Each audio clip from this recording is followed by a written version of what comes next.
after I'd come out of that, I thought, do you know what? I need to do something for me. Teaching's super stressful and I needed to do something for me. And that's when I refound my creativity. That connection with the earth and fire and water and all those connections that we are as humans that we need, I think just is met with clay. I remember the first episode being in that room, and I've never felt like this before, and I looked around the room and I thought, why am I here? I shouldn't be here. I want to run away. You feel like the whole world has collapsed in on you, and I didn't quite realise how scared of failing I was until I did that, because it was really, I felt really vulnerable. Creativity is so special to me that it makes me whole. Hi, I'm Claire, founder of Creativity Found, a community for creative learners and educators, connecting adults who want to find a creative outlet with the artists and crafters who can help them do so, with workshops, courses, online events and kits. For this podcast, I chat with people who have found or refound their creativity as adults. We'll explore their childhood experiences of the arts, discuss how they came to the artistic practices they now love, and consider the barriers they may have experienced between the two. We'll also explore what it is that people value and gain from their newfound artistic pursuits, and how their creative lives enrich their practical, necessary, everyday lives. For this episode, I'm speaking with Rebecca Norris, whose health problems played a big part in steering her on a path of creative exploration, which led to her finding her favourite discipline and even becoming a contestant on a very popular UK television show. Hi Rebecca, how are you? Hello, I'm good, thank you. Fabulous. Start by telling me, please, what your creative life is like currently. So currently it's a bit of a mix of working full-time as an education advisor, doing my pottery workshops monthly, having some time to try and make stuff myself, and then working at the local art school doing beginners courses for pottery. So it's all a big mix, but it's nice and wholesome. Sounds fabulous. Was creativity encouraged in you as a youngster? I think it was. I spent a lot of time with my granddad, and he was very creative. He was a builder and a wood turner. So I spent a lot of time with him making things when I was younger, like tables and rabbit hutches and different things with wood. And so seeing that creative side was lovely. But from a more of an actual job career point of view, it wasn't encouraged in the north, working class family in the north of England. It's the mentality that you go out and get a proper job. So it was always kind of shoved to the side. So didn't really think of it as a career path at all until now, really. Having that creativity now. But yeah, I think going through my education, I did GCSE art, which I absolutely loved, and it was a real sanctuary for me to go on the lunchtime to carry on my artwork, and that was great, and experimenting with different elements. Never had any pottery or any ceramics, but it was my sanctuary. So I always knew it was there, but it was never encouraged in a monetary value. Yeah, never like it was something that you were going to do going forward after education when you get into your sensible life. So what did you do after secondary school? So I went on to my A-levels. Being from a working class family, I remember having a huge argument with my dad because he wanted me to do an apprenticeship straight away and I wanted to go to college. At that time, it was a real loggerheads, and he wanted me to start earning money straight away, which I get, but I wanted to go to college because nobody in my family had ever been to college or university. So I decided to fight the battle, and I won, and I went to college to do politics, English language and English literature, which is nothing creative really. Apart from the literature. But I was a very passionate teenager in terms of I had very, very strong views and I wanted to change the world. Yeah, so just finding your feet at that point, I think. And I lost that creativity really until I went to university. did child development, always knew that I was good with children, and that creative side of me came out, and then did my degree in child development through the Open University, because I tried actual physical university and it was not for me at all. Didn't get the whole being around loads of people all of the time, going out on a night. It just didn't appeal to me at all. So Open Uni was great because I, at that point, had a baby. I was pregnant at 19 through choice, and then had him when I was 20. So I carried on my degree and working and having a baby throughout all that time. And then we added renovating a house into that. So always been 100 mile an hour in life. So yeah, I completed that and then went on to do my PGCE, which gave me that creative spirit, because you can be creative with youngsters and small people, and have that part of creating, of planning the curriculum and making sure that the environment is creative for them. So it's a real passion of mine, but it was never the path. I suppose I never thought of any other path. You don't when you're younger, do you? You just kind of get on with it, but always had little, projects on the go at home, and drawing, painting, and just doing little knick-knacky things that weren't really of any value. So yeah, that was me kind of up to a career in teaching. Yeah. So you were working full time, you had a young child, as you said, and you decided to move to Australia at some point. How did that come about? Yeah, so I'd done about 4 years of teaching. I think we were just ready for a challenge. We'd renovated the house, and we're quite a busy family, in that there's only three of us. There's only me, my husband, and my son, but we are very much always on the go. We always want something new to do. So we just thought, let's have a challenge. We wanted to move to Italy. We tried going for a recce, but that didn't go so well. The language barrier was so difficult. Yeah, I just thought it was one step too far. In hindsight, it probably wouldn't have been. When, you've got little ones, it's easier for them to learn the language. We came back, I was very depressed. I thought, what are we going to do? I don't want to live in Britain. And then someone said, have you thought about Australia? So we thought, right, well, let's give it a go. So we booked a holiday literally the day after. Someone had said that, went all down the east coast of Australia. So we did Brisbane, Sydney, Cairns, and then we went to Melbourne. And we absolutely fell in love with Brisbane. The city's just amazing. It's such a lovely country feel to it, but it's just so lovely. It's got lots of things to do there. So we thought, right, do you know what? Let's give it a go. So I put my visa in and got accepted about, gosh, it was about a year. It's a very long process, very expensive process, but we managed to get the visa, and we headed off to Australia, leaving everyone behind. And so just the three of us went and moved there, and didn't really know what we were going into. A very good honeymoon period, I think. When you move to a new place, it's very exciting. That it's so fun. And then you start missing home a little bit more. And when we arrived, we bought a house straight away, which is probably a silly decision. But you make these decisions in life, and you kind of have to just deal with them. So we did that. And then I started getting quite ill. I found out I had, after lots of investigations, endometriosis.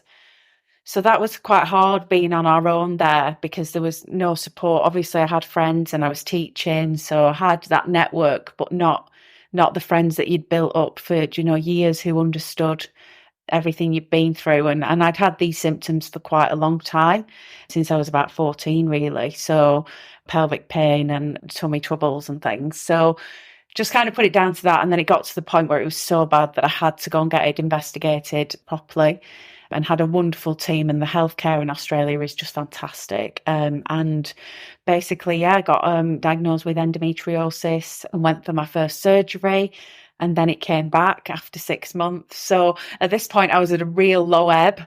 Then I found out I had a cyst on my pituitary, which is near your brain. So I had to have surgery on to remove that, because it had stopped my eye from working. And my left eye had stopped, it was kind of blind spots in my left eye. So I had to I had that quickly removed, which was, in ICU, and it was all it was just a lot in the 2 year period of time. And that's after I'd come out of that, I thought, do you know what? I need to do something for me.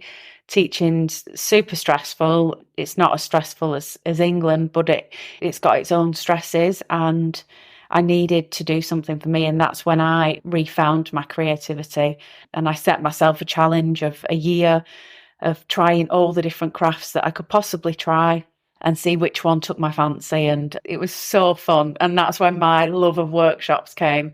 I just absolutely loved learning new things, being with a bunch of like-minded people and just enjoying. And time just flew by like it had never flown by before. And it was really just a really good thing to do for my mental health. So I knew I was on the right track at that point, which was amazing. So I tried stained glass, I tried pottery, I tried painting, I tried acrylic. I can't remember what it's called now, where you pour it and it stinks. Well, I don't know about the stinking, but isn't it just called paint pouring? Or do you mean resin? Resin, that's the Resin. one. You knew the one. Yeah. It's really smelly. And yeah, so tried that, tried some needlecraft, tried sewing and things like that I'd done with my grandparents when I was little. And the first time I touched clay, I knew. And I know it sounds so cliche, but I just knew that it was going to be in my life forever. And I carried on with the painting, more as a discipline, really, because I find painting really difficult, and the concentration that you need to paint is just unbelievable. So I like to keep that in my life for a discipline. I do stained glass as well, carried that on because I loved that quick result of seeing something evolve and just look beautiful straight away. But yeah, clay was the one. So if you say painting is a discipline and painting you have to think about, whereas clay is the one that you like instantly knew was the right one, what is it about clay, do you think, or working in that way that has grabbed you and it isn't a discipline for you? I think it's just endless. Clay is just, paint is like, no disrespect to, because I think painters are a different breed of people. They're amazing. But for me, it's quite restrictive in that you've got a paintbrush, you've got some form of canvas, and you paint that, and that's it.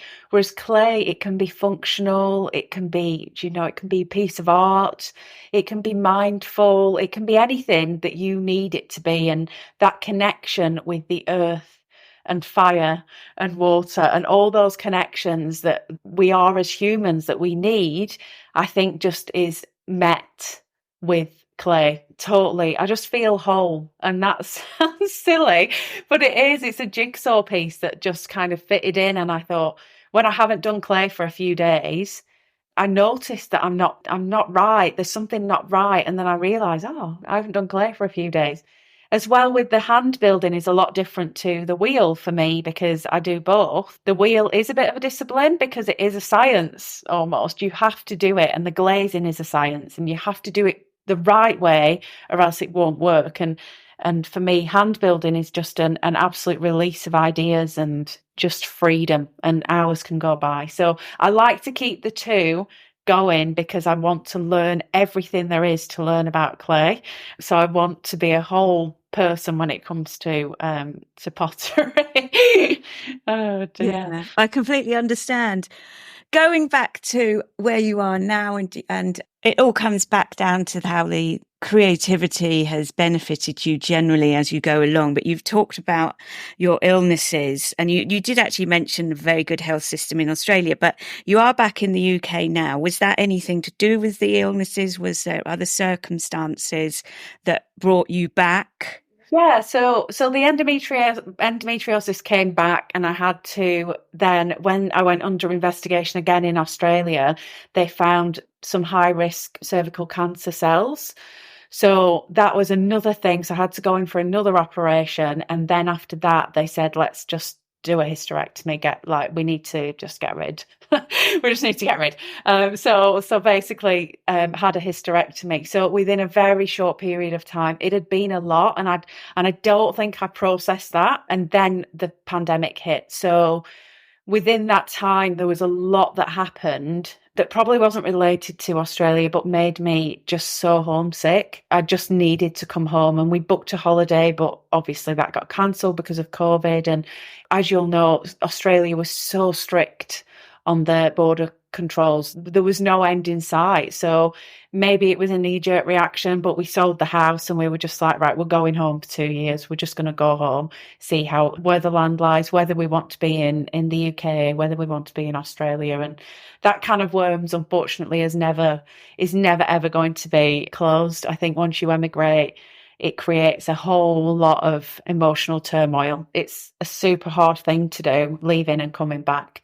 But so, yeah, we made the decision to come back, and yeah, it's been an amazing journey coming back. It's just reignited me, I think, as a person. I feel a lot better in myself. I feel like the cultural differences were a lot, and you don't think that will have an impact, but when I didn't feel that sense of belonging, or I just didn't feel like I fit in. And that's no fault of the Australian people, the country. That's something within me. But it was hard. It was really hard to fit in. All those cultural references that you have are gone completely. So it's kind of finding yourself again. So coming home was a real find yourself again moment. And I'll never forget that moment coming back, because we hadn't been back for 5 years, and just smelling the air and seeing the grass and the dew on the grass. Because in Queensland, it's the same, it's the same every day because we don't have seasons. So yeah, coming back and seeing that it was cold and crisp, and the birds are different birds, and it was just, you saw life through a different lens, and it's been amazing. And then straight into the throwdown, which was I applied when I was in Australia and then carried on the process when I got back. And it's just been absolutely insane, really, to think, come back from a different country and then you're on national TV within a few months. Just crazy. Yeah, I think that's really interesting, because certainly I tend to think that another country, if it's English speaking, it's therefore the same as England. Absolutely. And you know what? I think that is the pitfall that we all fell into, because you expect that everybody speaks the same language, that everything's going to be the same, and it really isn't. People, they do have different ways of doing things, and different words for things, different vocabulary. So just for example, you want some crisps. Nobody knows what crisps are. The chips over there. Yeah. And you ask for chips, and they ask you if you want hot chips or chip, and you're like, I don't know. I just want a chip. So yeah, it's just the cultural differences that are minor, but when you add them all together on a daily basis, you can feel quite isolated. And I'm not complaining about the country at all. It is an incredible country, and I've got citizenship there. We all have, and I do feel I'm just starting now, after like a year and a half, to feel those pangs of homesickness for Australia. Which, like I said, it's that kind of worms that you can never put away. You'll never be fully full, because your heart is in two places all the time. But I think that makes great artistic inspiration. Yes, definitely. You've got your experience to draw on. So when you got back, and I'm going to come back and you're going to tell me what the throwdown is. I know what the throwdown is, obviously, but not all of our listeners will do. But when you came back, did you have work to go to, and were you able to keep up your craft crusade? Did you concentrate solely on the pottery at that point? How did you then reassimilate that into life back in the UK? Yeah, so when I came back from Australia, I was just doing relief teaching. I got a lot of offers of teaching jobs because there's a shortage, but I was very strong in my mind that I wasn't going to walk into another full-time teaching role, because I knew that would just take up every bit of energy I had. And obviously, because Australia is so far away, our little cube that we took of belongings was on its way back and would take 3 months to get back. So I didn't have anything. All my pottery stuff, I had nothing. So that was really quite difficult, actually. It was a difficult position to be in because we didn't have anywhere to live. It was really difficult to find somewhere to live. So we were in an Airbnb. So I didn't have anything that I could really draw upon for creativity, which was difficult. But I had obviously the teaching. So I did the teaching full time. And then the throwdown came along. And I thought, oh my goodness, I'm going to have to quickly buy a wheel and get some clay in my life quickly when I found out that I would, I was going to be on. So my real first reintroduction to clay was the like audition process. I was like, oh my gosh, I'm going to have to get my head into gear here. So that made me get all the gear back and start again, which was good because I think it could have taken a few more months before I'd actually get sorted and get clay, because a clay setup is not an easy setup. You've got to have somewhere that's quite big enough and quite able to fit everything in. It takes so much room up. It's dusty. You've got to make sure all the safety precautions are put in place. So for a long time, the kiln was in the dining room because I'd bought a kiln that was in the dining room with my wheel in the spare room and a bucket that split and then dripped through the kitchen ceiling. Oh no. Yeah, so it was just a process of moving me from one room to another whilst we got sorted. Yeah. Now I've got a shed and it's all good. Yay. Everybody needs a shed with their wonderful artistic creative things in.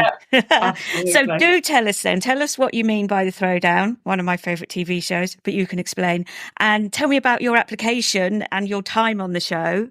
So beaming from ear to ear, because this is my favourite topic of conversation, not because it's about me, just because I have a complete love for this TV programme. So the Great Pottery Throw Down is a TV programme on Channel 4, and it's been going for 6 series now, and basically it collects amateur potters, 12 amateur potters, and it puts them through challenges and judges them to find a winner of the Great Pottery Throw Down Contestant of the Year.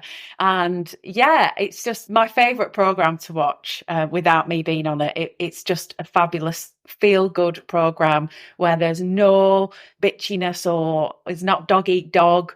It's literally a heartwarming, wholesome, fulfilling watch. So if you haven't watched it, I'm going to just absolutely recommend that you do, because it's a fantastic feel good, and people who don't even like pottery and think I have no interest in it, watch it and they get hooked. And then obviously we've got the judge, Keith Brymer Jones, who loves to shed a tear over any clay make, which is just fabulous. His passion is crazy. And yeah, interestingly, before I got on, I knew I was on the show, and he was doing a book signing in Scarborough.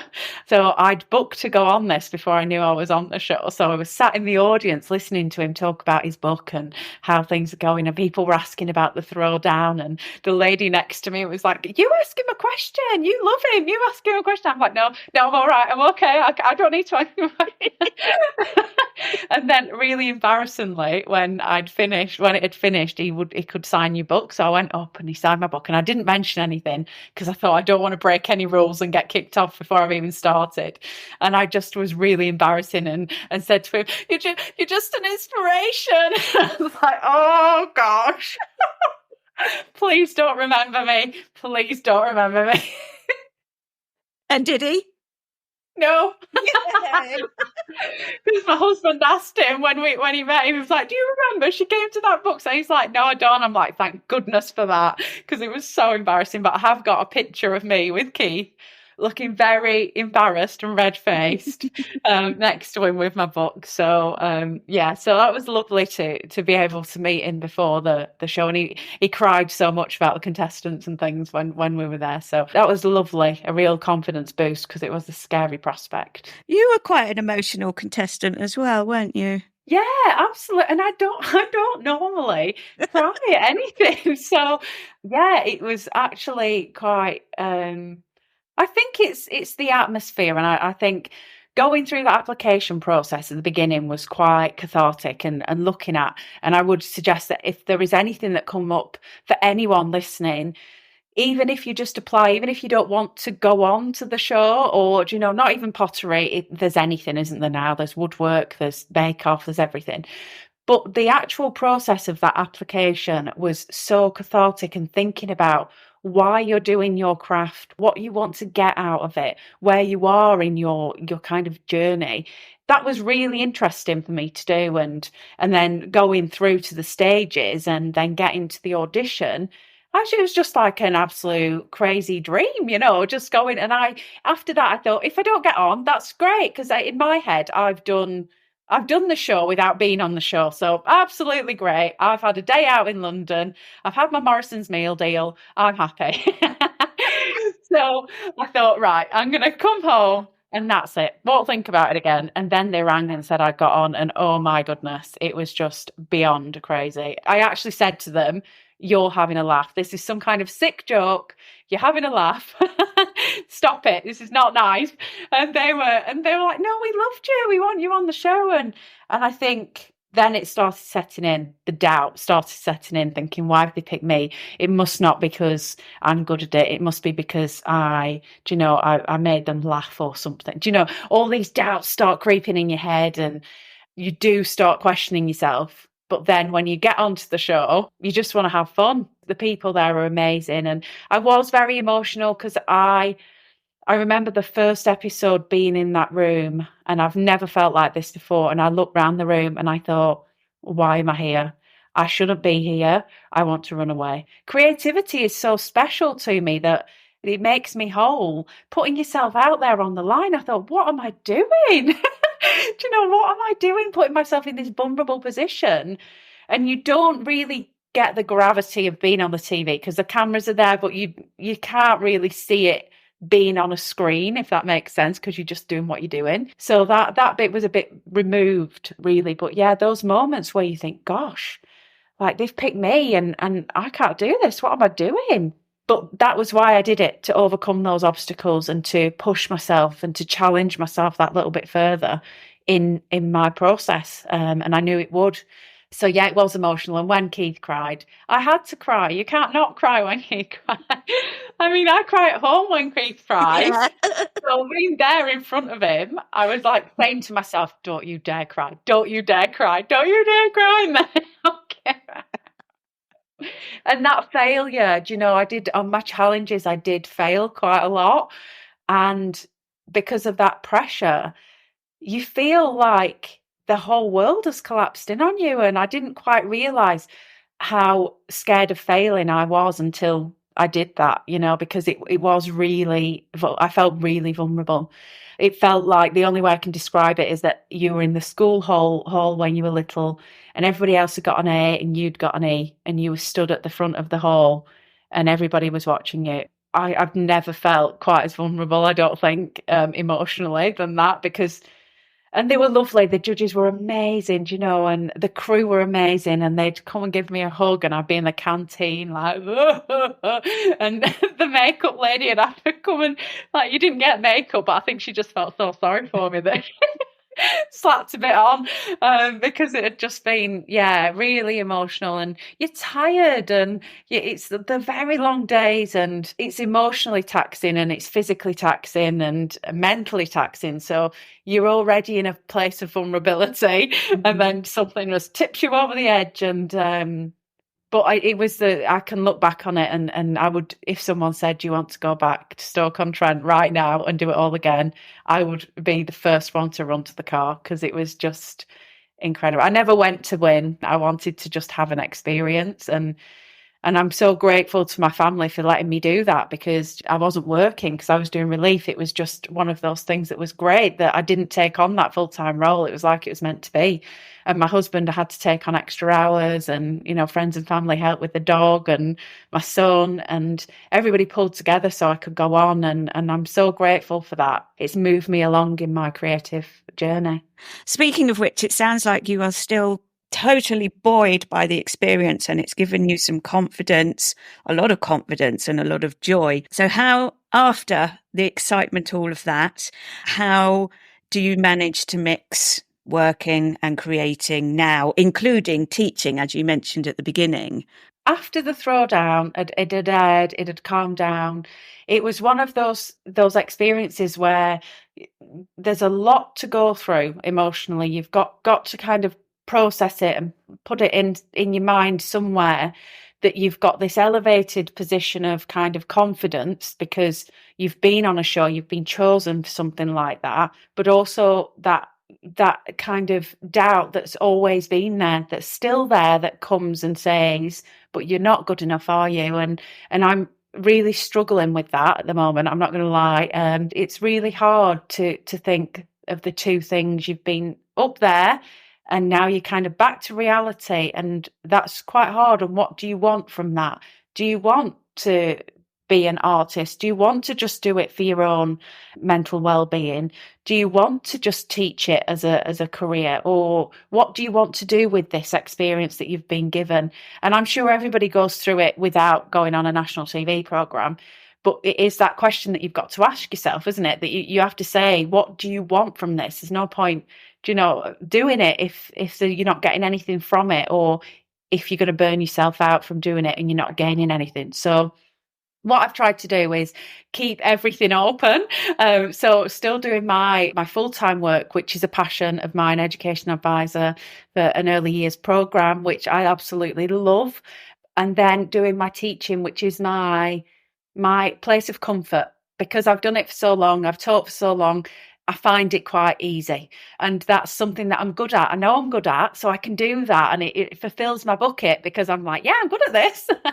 And then obviously my making, which that is the bit where I'm struggling with at the minute. It's the making for fun, but when people expect things of you because you've been on a TV program, but do they really? I don't know, whether it's all in my head. So it's that the making bit for me is quite difficult at the minute, and I went through a period of block, but my throwdown friends are helping me through it. Got a shout out to Lois, she's incredible.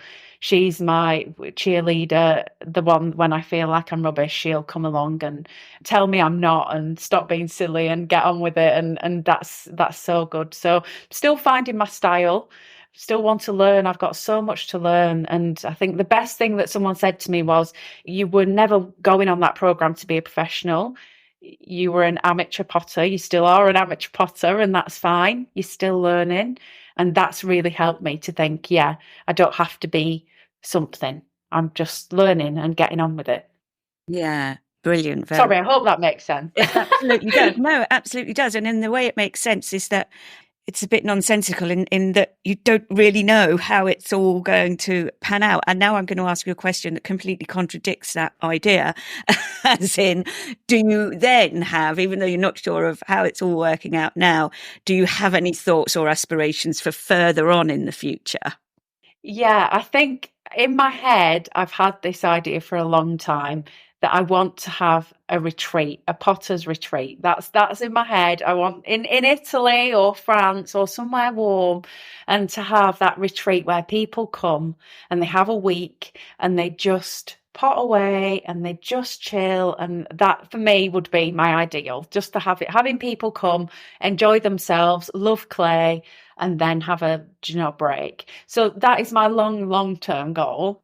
But I am, like you say, it's one of those things that twists and turns. And sometimes I think, yeah, I've got so many ideas in my head. I do want to grow as an artist, but also I've got my teaching. So it's hard, isn't it, to know? But like you say, it should be organic. I shouldn't really be thinking too much into it. I should just be getting on with it and doing that. But our brains don't work like that, do they? No, there's always a sensible, I should be thinking organisedly about this, or what is your... something I get asked a lot is, what are you expecting to get out of it? Yeah. I don't know, I just want to do it. Yeah, and that's creativity, isn't it? That's the contradiction. What do you want from it? Well, actually, I think I'm getting all I need from it, actually, right at this point. But I'm overthinking everything because I think the Instagram world and society thinks that we should do more. Like, what's the end goal? But is there an end goal? or is it just that I'm enjoying my creativity? But if you go back to, you mentioned the northern upbringing and the doing the A levels, it's a kind of, right, you do your basic education and then you go out and earn money. And that's Yeah. where the value comes from, going and getting a proper job and being an upstanding member of society. Absolutely, yeah. And that's it. And that, I suppose that's what it is, isn't it? In your brain, you've got that always there, that it has to have some kind of value, monetary value, or some kind of change to your everyday life that's for the better. So you've got them societal values, but actually creativity isn't a societal value. It's because it's so far down on that list, isn't it? Yeah. Right, Brilliant. I'll just try and shut the dog up. Henry, just take her out of that front room. Sorry. If she's in the front room, she barks. It's been so lovely to speak with you, Rebecca. How can people connect with you? So I'm on Instagram talking about the beast. It's at rebeccanorris.designs, and that's Norris with 2 R's. And my website is www.rebeccanorrisdesigns.com. So yeah, lots of information about workshops and teaching and some things that I've made and think are worthy of selling. Brilliant. Thank you so much, Rebecca. I've had a lovely chat. Oh, thank you, Claire, and love the podcast. Thank you. Thanks so much for listening to Creativity Found. If your podcast app has the facility, please leave a rating and review to help other people find us. On Instagram and Facebook, follow at Creativity Found Podcast, and on Pinterest, look for at Creativity Found. And finally, don't forget to check out creativityfound.co.uk, the website connecting adults who want to find a creative outlet with the artists and crafters who can help them tap into their creativity.